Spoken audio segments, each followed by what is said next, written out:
আসসালামু আলাইকুম। শিরোনামে আমন্ত্রণ জানাচ্ছি আমি নাজনীন আহমেদ। আজ সারা দেশে বিক্ষোভ করবে বৈষম্য বিরোধী ছাত্র আন্দোলন। একই সঙ্গে রোববার থেকে অনির্দিষ্টকালের সর্বাত্মক অসহযোগ আন্দোলনের ডাক দেওয়া হয়েছে। আন্দোলনের সমন্বয়করা বিবৃতিতে জানান, সারা দেশে ছাত্র নাগরিকদের শান্তিপূর্ণ আন্দোলনে হামলা, খুনের প্রতিবাদ ও ৯ দফা দাবিতে সারা দেশে বিক্ষোভ মিছিলের ডাক দেওয়া হয়েছে। শনিবার সারা দেশের প্রতিটি পাড়া মহল্লায়, প্রতিটি জায়গায় বিক্ষোভ কর্মসূচি পালিত হবে। এরপর থেকে সর্বাত্মক অসহযোগ আন্দোলন পালিত হবে। বেলা ১১টায় বসুন্ধরা আবাসিক এলাকার পাশে যমুনা গেইটে বিক্ষোভ কর্মসূচি পালন করবেন Northern, north south, independent, American international সহ অন্যান্য বিশ্ববিদ্যালয়ের শিক্ষার্থীরা। একই সময়ে BRAC, east West, Dhaka international, Ahsanullah বিজ্ঞান ও প্রযুক্তি বিশ্ববিদ্যালয়ের শিক্ষার্থীরা রামপুরা এলাকায় কর্মসূচি পালন করবেন।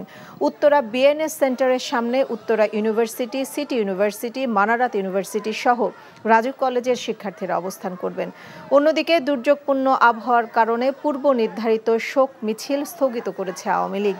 এদিকে চলমান আন্দোলনে গুলিবিদ্ধ হয়ে এক হোটেল কর্মচারীর মৃত্যু হয়েছে।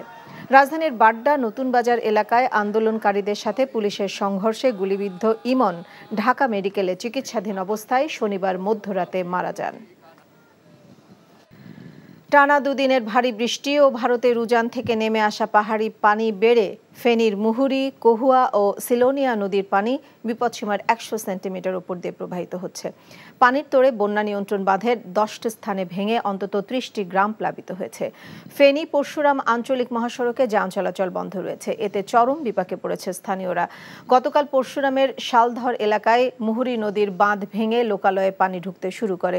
বিকেল ৪টার দিকে উপজেলার বক্স মাহমুদ ইউনিয়নের টেটেশ্বর এলাকায় কহুয়া নদীর বাঁধের একটি অংশে ভাঙন দেখা দেয়।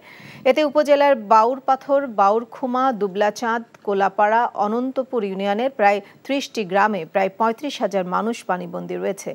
এদিকে গত ২৪ ঘন্টার রেকর্ড বৃষ্টিতে ডুবেছে নোয়াখালী জেলা শহর। ভোর রাত পর্যন্ত টানা কয়েক ঘন্টার বৃষ্টিতে শহরের বেশ কয়েকটি স্থানে জলাবদ্ধতার সৃষ্টি হয়েছে। ডুবে গেছে শহরের বেশ কয়েকটি গুরুত্বপূর্ণ সড়ক, বাসাবাড়িতেও ঢুকছে পানি। এতে চরম দুর্ভোগে পড়েছে লক্ষাধিক মানুষ। শিরোনামে এটুকুই। এই খবরের ভিডিও সহ আপডেট জানতে ভিজিট করুন এনটিভি অনলাইন www.ntvbt.com। এছাড়াও এনটিভি জনপ্রিয় সব অনুষ্ঠান ও খবরের আপডেট জানতে ভিজিট করুন আমাদের ইউটিউব ও ভেরিফাইড ফেসবুক পেজ। ১২টায় মধ্যাহ্নের খবর দেখার আমন্ত্রণ রইল। সবাইকে ধন্যবাদ।